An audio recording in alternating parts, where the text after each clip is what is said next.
자, 그러면 이상근 증후군을 치료는 어떻게 할 것인가? 모든 치료의 순서와 마찬가지로 비수술적 치료 방법이 있고 수술적 치료 방법이 있습니다. 비수술적 치료 방법에는 물리치료, 또 약 복용, 또 아까 보여드린 국소마취제나 스테로이드 주사를 주사하는 경우도 있고요. 이도저도 안 되고 정말 오랫동안 고생하셔서 도저히 안 될 경우에는 이상근 증후군이 명확하게 의심이 될 경우에는 드물게 이상근을 좀 늘려주는 수술을 하거나 그 이상근 건, 힘줄을 조금 잘라서 압박되는 부분을 풀어주는 수술을 하기도 하죠.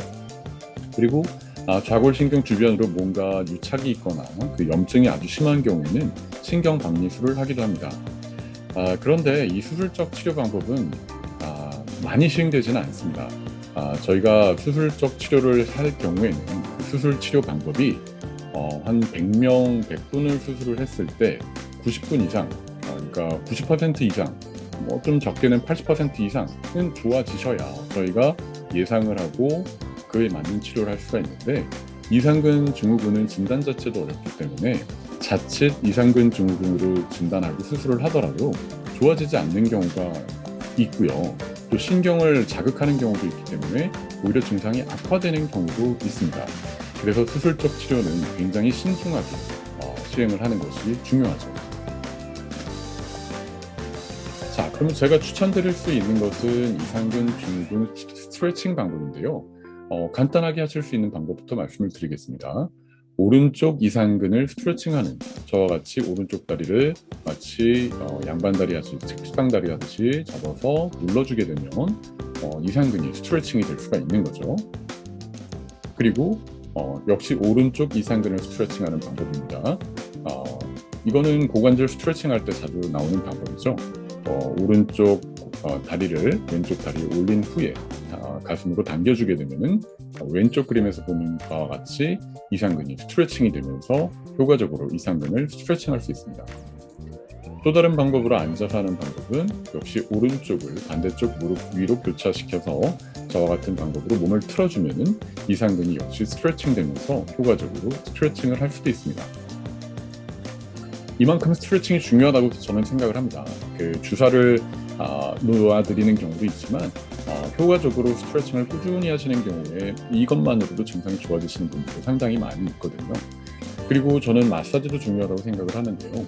그 이상근 부위를 꾸준하게 자극을 주면서 해롭지 않은 자극을 주면서 부드럽게 마사지를 하면은 또 좋아지시는 경우도 있죠.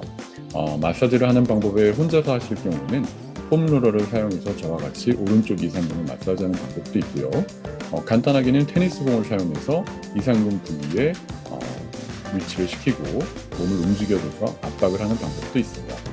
그런데 저같이 가끔씩 하고 짧은 시간 동안 하는 게 좋은데요. 이상근 증후군을 너무 오래 고생하시는 경우에는 통증도 지긋지긋하고 해서 좀 마사지를 권해드렸을 때 너무 또 지나치게 하시는 경우가 있는데요. 그래서 저렇게 많이 하다가 멍이 들어서 오시는 경우도 있어서 좀 주의가 필요합니다. 뭐든지 지나치면 좋지 않겠죠. 그 다음 아까 보여드린 사진과 똑같이 이상근 증후군 때 진단이 어렵다 그랬잖아요. 그래서 저와 같이 직접 영상을 보거나 아니면 초음파를 보면서 이상근에 주사를 해서 이상근이 직접 지나가는 경로를 파악을 하고 거기에 국소마취제와 스테로이드 주사를 하게 됩니다. 그렇게 되면 국소마취제를 주사하기 때문에 통증은 즉시 마취가 되면서 사라져버리게 되는 거죠. 눌러서 아픈 부위가 없어지게 되는 경우도 있고요. 그런데 그러니까 평상시 쉴 때는 아프지 않고 활동을 해야 아파지는 경우에는 주사 직후에 효과를 보기는 좀 어려운 경우가 있습니다. 그래서 주사를 놔두른 후에 아팠던 활동을 많이 해보시라고 권해드리기도 하죠. 여기에 소량의 스테로이드를 주사하기 때문에 그 부위에 염증으로 인해서 증상이 생겼던 경우에는 이 주사만으로 효과적으로 치료가 되는 경우도 있습니다. 그런데 이런 치료를 했음에도 불구하고 자꾸 재발하고 일상생활이 어려울 정도로 스트레스를 받고 진단이 비교적 명확한 경우에는 수술을 하게 되는 경우가 있죠. 그럴 경우에는 소목터널 증후군, 수근관 증후군처럼 저와 같이 눌리는 부위를 열어주면서 늘려주면서 압박되는 부분을 풀어주는데요. 그림에서처럼 이상근도 마찬가지로 이상근 건, 이상근 힘줄을 잘라주거나 늘려줘서 좌골신경에 압박되는 부분을 풀어주는 수술을 하는 경우도 있다라는 것이죠. 그런데 아까 수술을 신중하게 선택해야 된다는 것은 말씀드린 바가 있습니다. 자, 오늘은 이상근 증후군에 대해서 말씀을 드렸습니다. 내용이 좀 제가 평소보다 굉장히 좀 불분명하게 말씀을 드렸죠. 그만큼 아직도 논란의 여지가 있고 진단도 어렵고 치료도 어렵기 때문에 여러분께서 궁금해하시는 경우도 많고 헷갈려하시는 경우가 많은 것 같아서 제가 비교적 간단하게 말씀을 드리려고 노력을 해봤습니다. 네, 도움이 되셨으면 좋겠습니다. 오늘은 이상으로 마치겠습니다. 감사합니다.